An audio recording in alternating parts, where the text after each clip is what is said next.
Hari Hara Rama Krishna Yadavaya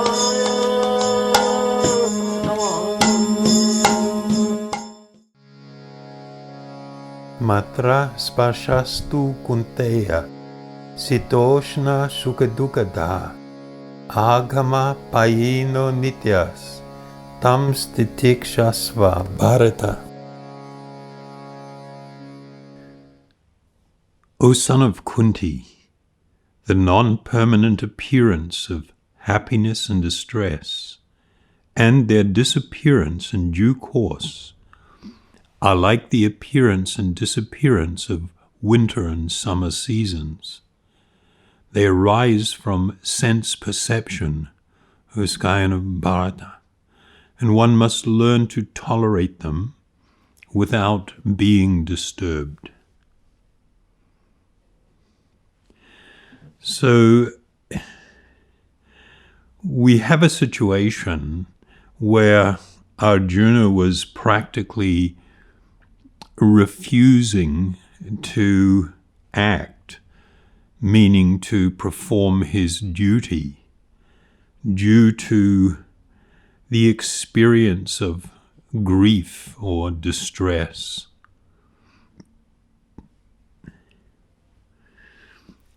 This response that in this verse may seem to someone that it is maybe a bit callous or not respecting someone else's feelings. And that's actually precisely what the verse is pointing to. You see, there are two ways of looking at the world. There is the philosophy of materialism, and there is the acceptance of spirituality. A lot of people in the world, they, have this idea that, materialism is not good. It's better to be more spiritual in your life. But there is not really an understanding of what that means. What is materialism? What it actually means to be more spiritual. From the Vedic perspective, materialism is founded upon the idea that I am material, that this body and my mind and my feelings and everything that's going on in my mind is me. But that idea or notion is actually very far from the reality. Real spirituality is based upon the understanding that I am an eternal spiritual being. And what we're going to see in discussing this verse is the ramifications of accepting one of those philosophical ideas and making that making that foundational to your life, as opposed to how one needs to act and live and to think if they want to engage in a spiritual life that leads to a spiritual outcome. As we discussed previously in the previous verse, where we mentioned transmigration of the soul, it was understood that if one is simply engrossed in the body, thinking it to be the self, and one's entire life is just centered around the experiences and the sensations and the feelings and everything associated with that body, if that's your focus, then what it leads to is the perpetual transmigration of the soul, caught up in the material existence, transmigrating from one body to another in what was considered an endless journey of unhappiness. And that if one wanted to instead recognize the reality of my spiritual being, my spiritual existence, then I need to shift the way that I am living, the way I'm thinking and dealing with stuff. So the foundational principle, which we discussed in the last verse, was this understanding that I and you, we, are eternal spiritual beings having a temporary material experience, being caught up in this body, thinking this to be me. The problem with materialism, or the idea that the body is the self, it will definitely promote or lead to the adoption of fundamentally what is called in philosophical terms hedonism. Hedonism is defined as the doctrine where sensual pleasure, which people refer to as happiness, is the sole and chief good in life. The more so-called pleasure I can experience through sensual stimulation, and the more I can avoid unhappiness, then the better off I'm going to be. But this is actually a false notion, a false idea. And once again, I have my go-to guy, Russell Brand, when he spoke in a very enlightened way about addiction and his experience with addiction to heroin and cocaine, and unlimited and copious amounts of sexual experience if required, he said. He learned that while he was generating pleasurable sensation in the body and mind, he was fundamentally at the core of his being unhappy and entertaining suicidal thoughts. And that's an extraordinary idea, that you can be in a situation where you have the money, the resources, the good looks, the youth, the vigor, and you can be engaged in endlessly stimulating the bodily senses, but yet be profoundly unhappy at the core of your being, because that form of lifestyle neglects the actual soul itself. You, the spiritual being, you are left untouched by all these things, feeling empty and unfulfilled. So there was a British documentarian, Adam Curtis. He's done a brilliant documentary for the BBC, a 4-part documentary quite some years back, called The Century of the Self. And it really explores what he says was the story of the rise of an idea that has come to dominate our society. It is the belief that satisfaction of individuals' feelings and desires is our highest priority. So that, of course, is completely untrue. It's not our highest priority. It's not only not in our interest, but it runs counter to our interest from a spiritual perspective. And so this instruction that Sri Krishna is giving to Arjuna basically is dealing with, although he's not speaking directly about the subject now, but it is framed within the idea of duty, that one needs to perform their duty or responsibility and do it regardless of happiness and distress, whether one likes doing it or doesn't like doing it. There are things that actually need to be done for one's personal welfare and the welfare of society as a whole. So just to expound on that for a moment, in the Vedic culture, they had what was called the Varnashram system.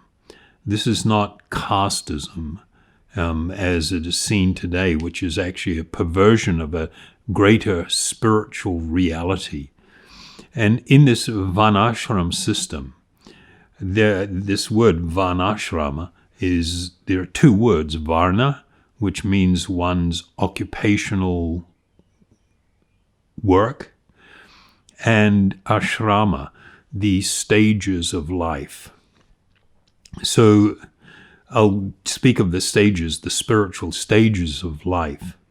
The first was considered called brahmacharya, where one enters a school run by a spiritual teacher, a guru. This school was called the Gurukula, and one was educated in spiritual understanding, foundational understanding to guide one's life. And in addition to this, according to one's own nature and the type of work that they would be inclined to engage in, they were also schooled in the sciences connected with those different varnas or different responsibilities.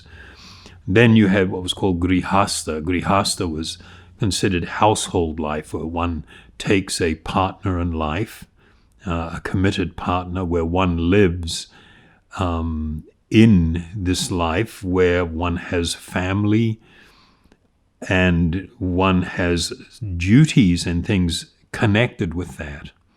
Then there was what was called vanaprastha. In vanaprastha, it was understood that life, as we know it in this body, comes to an end. It doesn't go on. And the great event of one's life is one's death. And what one needs to do is live their life in such a way that their death is not a shocking or terrible experience, that it is the doorway to a higher spiritual experience or liberation. And so one needs to prepare themselves for this. So having lived a dutiful and pious life, one needs then to retire from their occupational duties and the duties associated with being like a head of a family and directing others, and now become completely focused on one's spiritual welfare, and now assume a different role of being like a guide to one's family, where one is simply living a spiritually focused life. And then the third the fourth ashrama was called sannyas. Sannyas is the acceptance of a renounced order of life.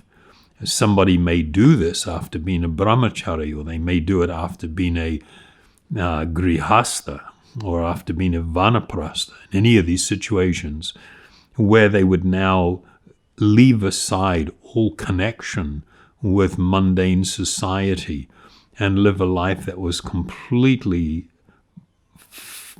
as a wandering mendicant, where one was simply living for the service of others, offering spiritual direction and enlightenment to others. And of course, there was a duty attached to each one of these four ashramas. The varnas were Brahmana, Kshatriya, Vaishya, Sudra. So the Brahmanas were considered the heads of society.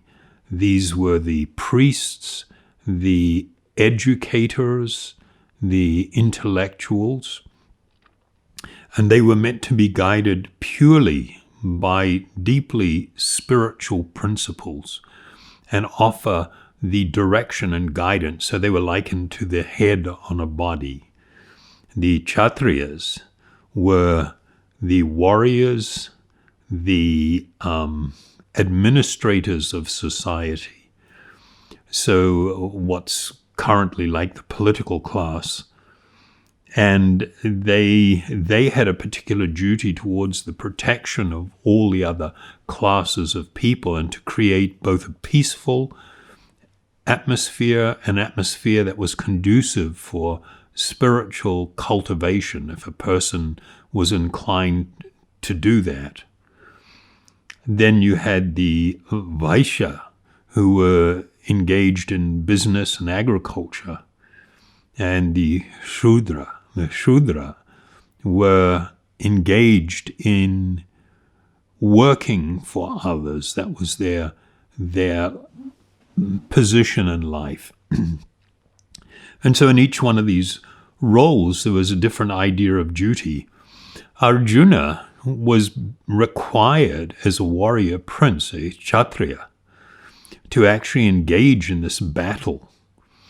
His cousin brothers sought to usurp the kingdom, and they were going to be leading society in a wrong and non-spiritual direction.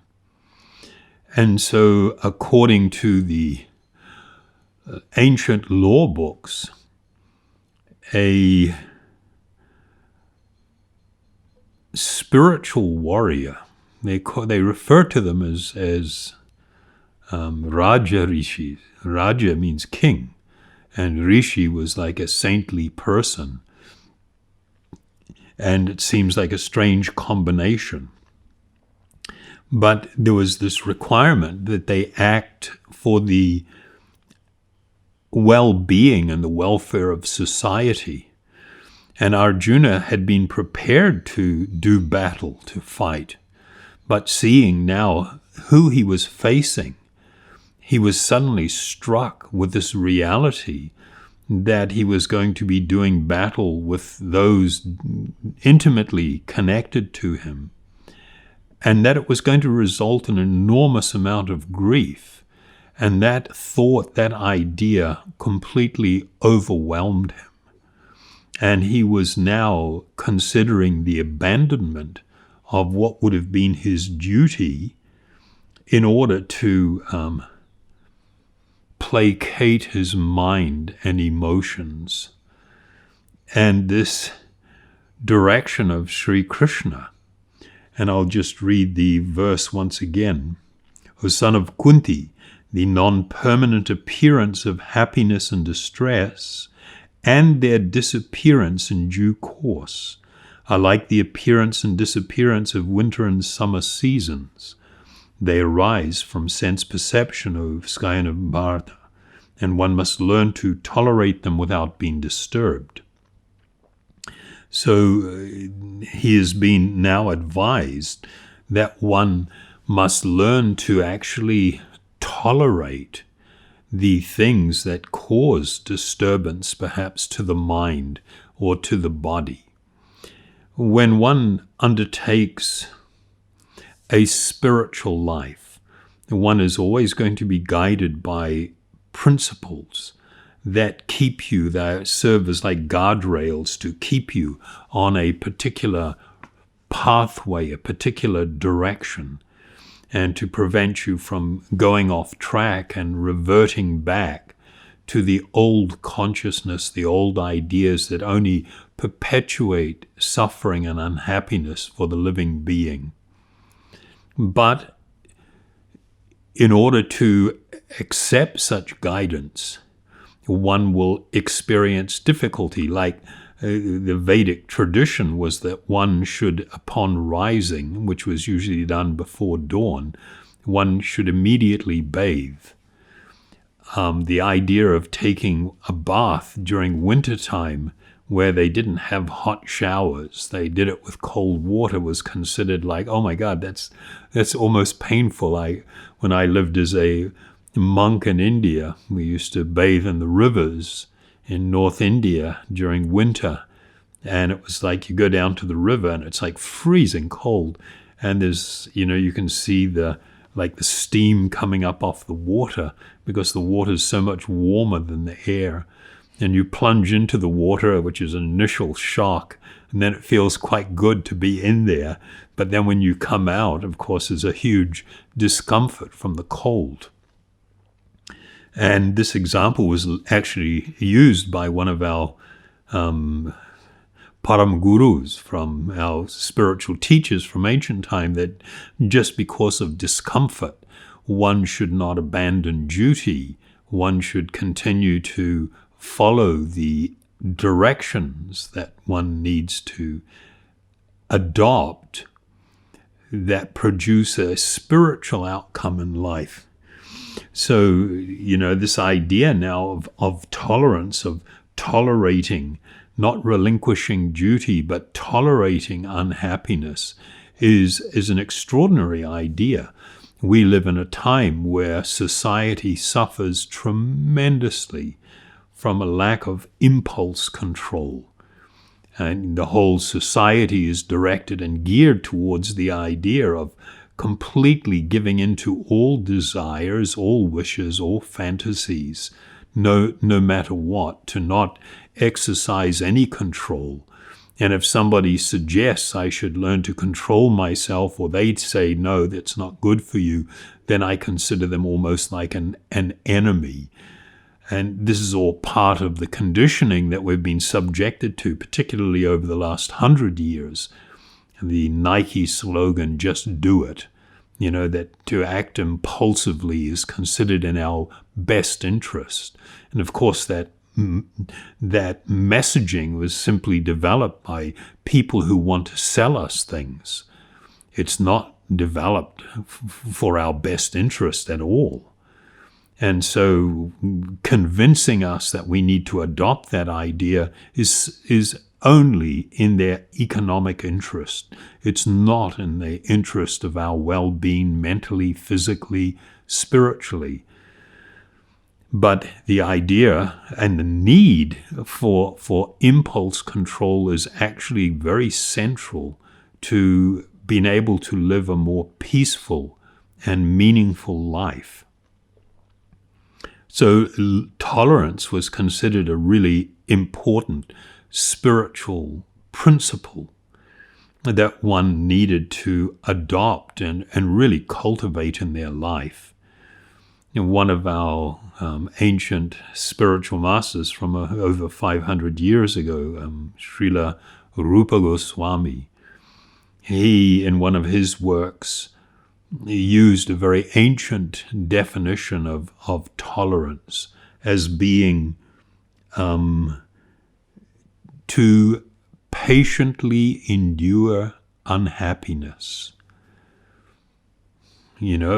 We are going to face things in life. Everything's not going to supposedly go our way, and we need to be more focused on what's really in our interest and to learn to actually practice tolerance. This speaks to, this larger spiritual principle. Well, I'll go to that in a minute, but I'll just use this example. I've seen situations where kids are out playing in the evening. They've been playing and they're all having so much fun, little kids, and they're just like, going for it, but then it's starting to get dark. And mom or dad's calling the kids, okay, it's time to stop playing. You have to come in. It's getting dark. And then there's this outcry and protest. Oh, it's not fair. We're having fun. Why do we have to stop now? It's not fair. And crying and, going on about things from the point of, you're ruining my life. I was having so much fun. And the parent, who has a much more mature perspective, they know, yes, the sun is going down. Now it's dark. It's time to come inside.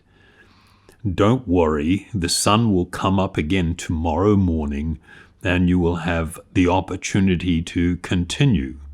But the child can't possibly think like that. They are so overwhelmed by the idea of the importance of what I want to do now and the desires of my mind, that I am just terribly upset, inconsolably upset at having to stop what it is that I'm doing. But when you look at the big picture, when you look back on things, you realize it's not that big a deal. Things work in these cycles of day and night. Things will come around again. So learning to tolerate is actually a significant and important part of one's leading a more spiritual life. So, the deeper point that's been raised is that the embodied state is not a permanent reality. Krishna had formerly said to Arjuna that, and I mentioned this in the introduction, never was there a time when I did not exist, nor you, nor all these kings, nor in the future will any of us cease to be. That's a spiritual reality. We may transfer to another body, another type of experience, but I do continue. And it's like incredibly important to realize that, and for that to be, an underpinning of my life. And so the experience that I have, there's a deeper philosophical idea here that in this particular life, I have relationships that are founded on my body, my brothers, my sisters, my parents, my children, my family, my friends. I use these terminologies. But in reality, in my previous life and lives, I have had so many parents. I have had so many children. I have had so many husbands or wives. I have had so many friends. And where are they now in my life? Just because of the experience of what's called death, I have completely forgotten them. I have completely abandoned them. Even though I was so deeply attached and my life was a little bit of an emotional roller coaster, feeling happiness and distress, all tied to these relationships. And I was thinking that this is everything. This is everything. And yet at the instant of death, it's gone. And I've moved on and become deeply absorbed in another set of relationships, thinking these to be everything. And this is part of the illusory condition of material life and of losing the plot, losing the perspective, only being absorbed in that which is temporary and passing as if it were eternal, and being oblivious to that which is actually real and that which is actually eternal. And so from a spiritual perspective, the distress that Arjuna is experiencing, the great grief that he's experiencing, arises from something that is temporary and will be passing. And I should not abandon my higher spiritual well-being for that which is temporary and that which is passing. I need to develop a deeper sense and a deeper understanding of things. And so the verse, speaks to this higher principle. I must learn to act for what is my higher good, for meaning my spiritual being, my actual self-realization. And I should not act to perpetuate my material entanglement. And so in this verse, and I'll draw your attention to the first two words in it, it says matra sparsha. So matra sparsha is actually a very profound idea.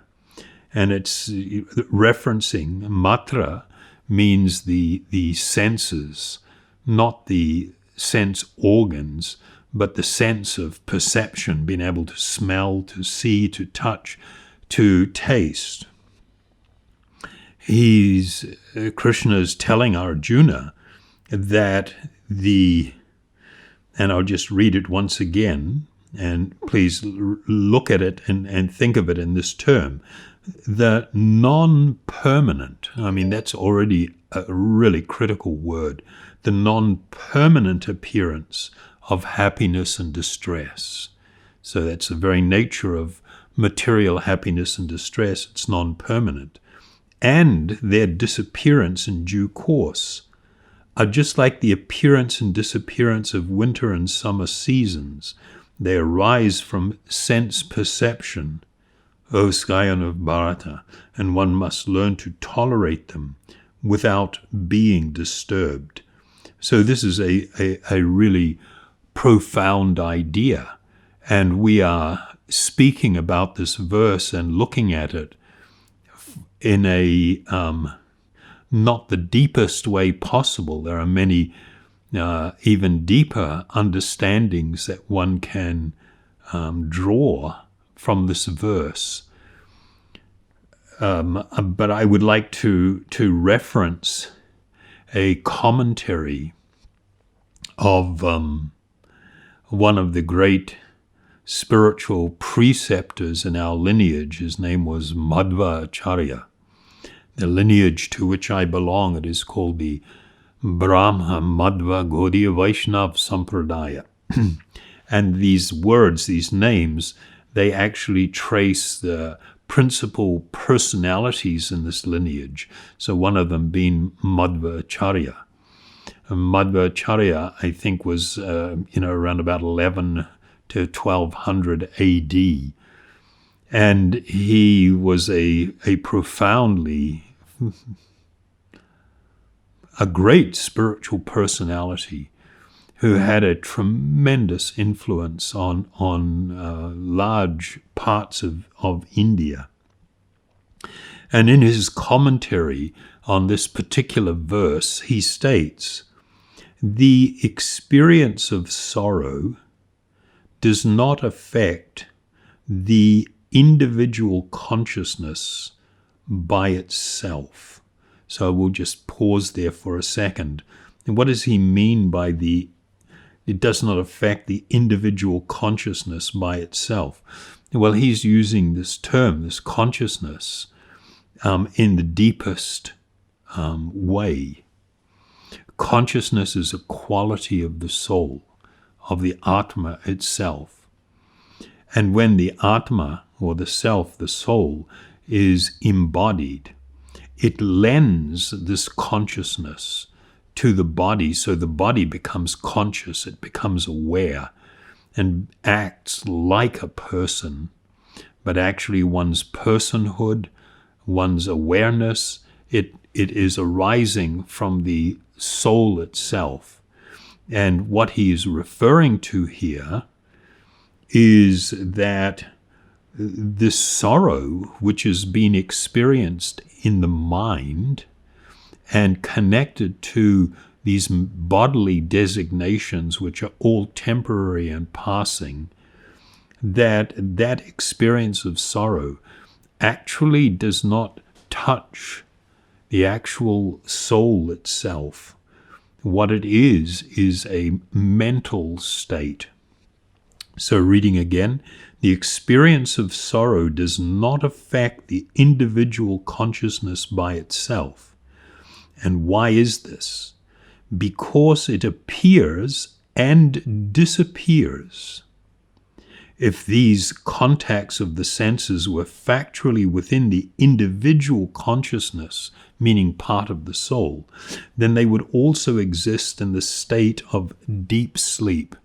So just pausing there for a second, you'll see in all of the yogic literature there is quite a profound analysis of different mental states, and in the effort to come to understand my true and eternal spiritual nature, I need to distinguish between what is arising from the body and mind and the subtle coverings of the soul, and what is the actual nature and experience of the soul itself on a spiritual platform. So they speak of, having, it's possible for the mind and intelligence to exist in three types of mental states. And I'll just, read from the Yoga Sutra, the first pada or chapter, the 10th shloka. It says, "Deep sleep is the mental state where there is neither thoughts, as in the three previously mentioned mental states, nor dreams, nor memories." So they recognize that, a person can go to sleep at night and experience dreaming, where the mind is remaining very active, and one can, fantasize and experience all kinds of things, even being put into distressful situations or happy situations or extraordinary situations. So while the body is fundamentally inactive, the mind remains highly active in that state. But in the state of deep sleep, where the mind is no longer being active, a person you can go to sleep and wake up and have an awareness that, oh my God, I was in such a deep sleep, and you're aware that you weren't dreaming. There is, you're aware of that reality, which they say points to this appreciation that the underlying consciousness is not actually generated by the body and the mind, and when the body and mind are in a suspended state, one's consciousness is actually still continuing. And so the point that he's making is that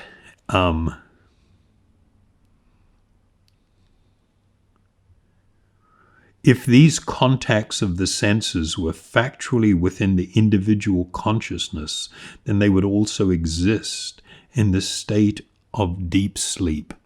And so I think a good way to understand what he's saying, it's like if a person has experienced the death of someone very close to them, and they're in a state of really grieving, and I mean, it's heart-wrenching sadness, and they lie down in this state of grief and end up going to sleep, that it is possible to go into a deep state of sleep where one becomes utterly forgetful of this experience and this grief, and can lie there in a fully rested state, and then waking up from a state of dreamless sleep. Gradually, one becomes more aware of their situation, and then there is this sudden remembrance of what has been experienced, and once one is again plunged into this experience of tremendous grief and lamentation. And the point that he's making is that if the soul itself was having this experience, then it would not break at the time of deep sleep, of dreamless sleep, that one would continue to experience this. There wouldn't be suddenly a waking up and then all of a sudden the experience beginning to dawn again gradually and then take over.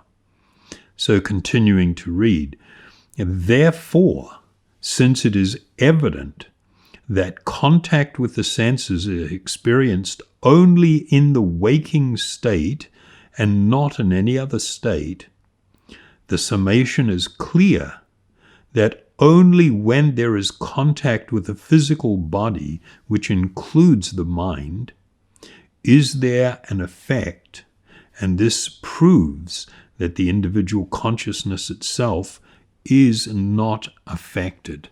And of course, the point being that when we become absorbed in the external world, in the temporary material condition, and this is what overwhelms us, and this is what, absorbs us, then we cannot exist simultaneously in a state of self-realization. And the result of living this life of material absorption is it just leads to an ongoing cycle of repeated birth and death. So the idea of, in this very life, learning to tolerate the happiness and distress which are impermanent and arise because of contact of the senses with the sense objects, learning to tolerate that is really an important part of a spiritual practice, or living a more spiritual life, so that we can progress in this great journey of God realization and self-realization. Thank you very much.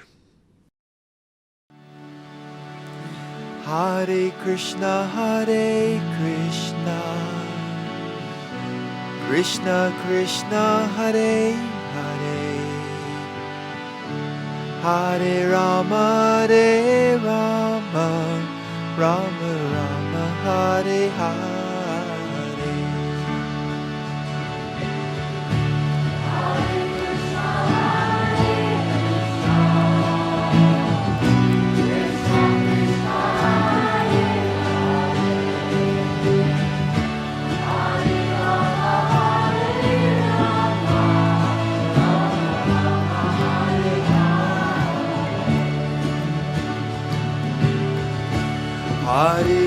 Hare Krishna, Krishna Krishna, Hare Hare, Hare Rama, Rama Rama, Hare Hare. Haribol.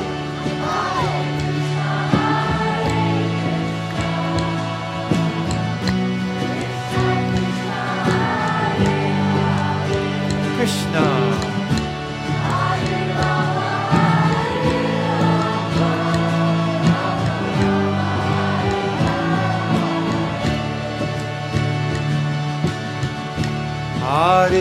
Hare Krishna, Krishna Krishna, Hare Hare, Hare Rama, Rama Rama, Hare Hare.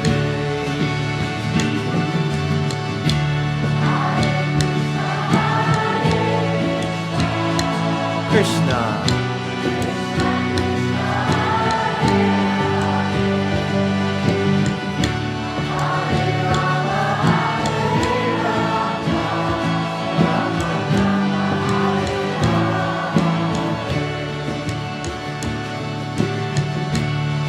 Hare